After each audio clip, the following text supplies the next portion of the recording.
So chapter 1.4, graphs of functions. So we'll start with a function y equal f of x. And we're going to say that each point on this graph for the function has coordinates. So if you're a point of the function, you're on the graph, it means if you're a point on the graph, then your coordinates are x comma y, where x is any input that you want and y is the corresponding output. So for example, we can look at a function as the speed of the car. So we'll say kilometers per hour. And we want to look at the relationship between the speed of your car and the stopping distance. Meaning, if you're going at this speed, let's say 10 kilometers per hour, how many meters when you hit the brakes, after you hit the brakes, are you going to stop the car? So since the speed of the car is our independent variable, we'll call it x, and the stopping distance is our dependent variable. The stopping distance depends on our speed. We'll call it the outcome. We'll just say s, so s of x. So here's a couple points I'm just going to make up here. So for example, if I'm moving at 40 kilometers per hour in my car and I hit the brake, it's going to take me 120 meters to stop. Okay, so the stopping distance, I'm just going to give the function. I'm not expecting you to know it. I'm just giving it to you. The stopping distance is equal to x plus x squared over 20, where x is the speed. So let's just graph this. Well, we can just pick a few of these points, right? Because every point on the every xy, or not xy, but I should say input-output pair is going to be on the graph. So 10, 15, 20, 40, 30 for the input, 75 for the output, and 40 for the input, 120 for the output. Those 4 points are going to be on the graph. So one way I can graph this function is just if I have a few points like this, I can just put the points on my axes and then connect the dots. So I have 10 for the speed, 15 for the stopping distance, 20 for the speed, and 40 for the stopping distance.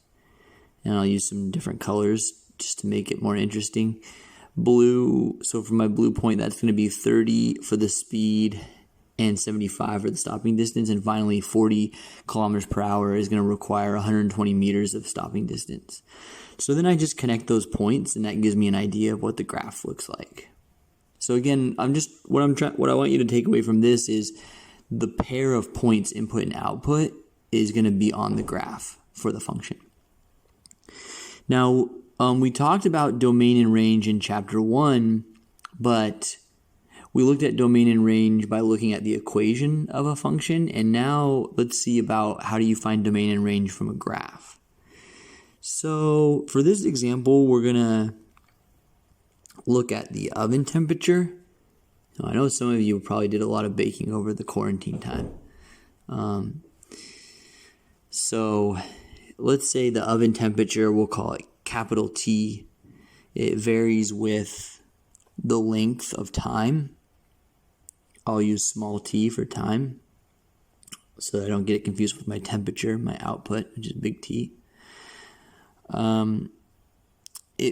The oven temperature, big T, varies with the length of time, small t, that the oven has been on, right? I mean, the longer you have it on, the higher the temperature is going to be. So we'll say the initial temperature for the oven is 30. The initial temp of our oven was 30 degrees Celsius, and we set it for 180 degrees Celsius to make some, I don't know, delicious brownies or something. Okay. Whatever your favorite baked treat is, think about that. All right, so on where we usually have the x-axis, right, the inputs, we'll put the time, t, in minutes, and we'll put the temperature, big T, on the output, and I'm just going to graph the function for you. I'm making it up. So I know that when I first turn on the oven, it's 30 degrees, and then it's going to go up to 180. So let me draw out some different times here, 5, 10, and then no, I meant to go by 5, so 15, 20, that's a really messy 15, let me write that clear, 25 minutes, and then 30 minutes on. So initially when I turn it on, it's at 30 degrees, and then so I'll make a few more points on my axes for the output here. So let's call that 100 degrees, 150 degrees, 180 degrees, which is our target temperature, and then I'll just put 200 degrees at the top there. All right, so I'm going to draw the graph of this function for you, and then I'll ask you some questions about it to analyze.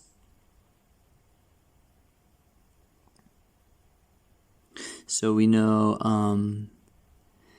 I say the initial temperature is 30 degrees and it goes up to 180, but you notice is the oven can't maintain exactly 180 degrees. It kind of fluctuates between, like, hovers around 180. Sometimes it's a little hotter than that, sometimes it's a little cooler. So the function looks something like this, right, where it heats up, it heats up, it heats up, it reaches your target temperature, and then it kind of fluctuates a little bit higher, a little bit lower than that target temperature. So question 1, or question part A, estimate the oven temperature when it's been on for 20 minutes. Pause and think about how you'd do that. Right, so the 20 minutes is one of our inputs, right? So we look at that on the graph, and we just kind of see which output corresponds to that, and based on just a rough estimate, it looks like it's about 200 degrees Celsius for the output when I put in 20 minutes. If I left the oven on for 20 minutes, it's 200 degrees Celsius. Okay, question B. Estimate how much time it took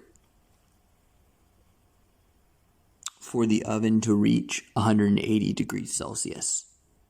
How long did it take for the oven to reach 180 degrees Celsius, which was our target temperature, right? That was the temperature that we wanted to use to bake those brownies. Okay, so pause and think about how you'd find that. Okay, so we want to see where in the graph we first hit 180 degrees, right? And it's going to be right there in that green point.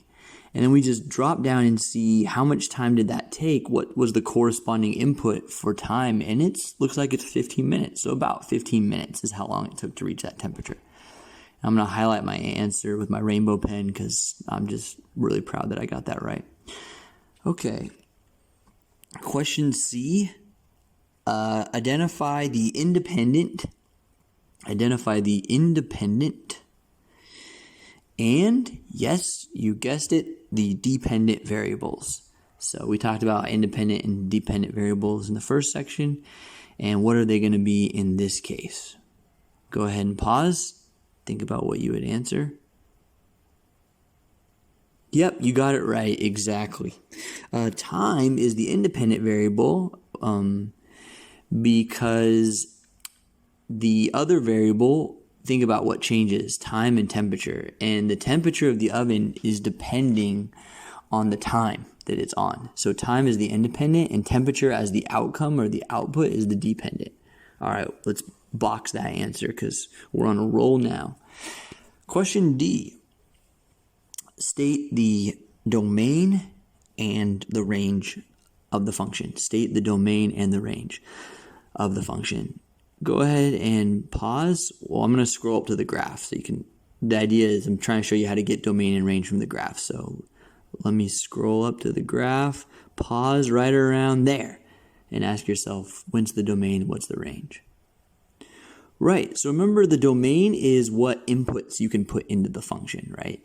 So the way I do it on the graph, okay, is I imagine there's like little lasers attached to the graph, and they're just firing down into my input axis, which is the horizontal one, and you just see how much of that it covers, right? And whatever it covers, that's going to be your domain. Those are your inputs.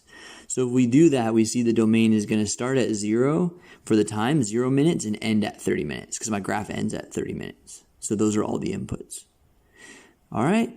And for the range, you can do the same thing. You're just going to shoot the lasers into the output axis or the vertical axis. So I need to give you what that point is. Let's just call that 15 degrees Celsius, that first temperature. And you just imagine the lasers pew, pew, pew, pew, pew, firing into the output axis, and you can just see what gets covered.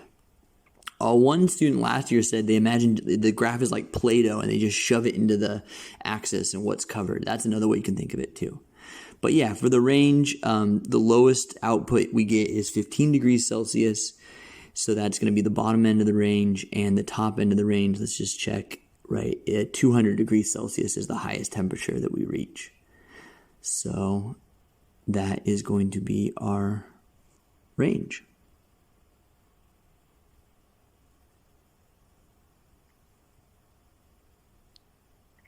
And I'll just highlight that again, right? That's the outputs that are covered by the graph.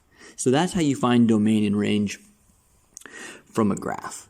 I often find sometimes getting domain and range from a graph is easier than the equation, but it kind of depends. Okay, so the last concept we're going to look at in this section about graphs of functions is we're going to talk about the difference between relations and functions. So remember, a relation is a relationship. A relation is basically any two things related together, right?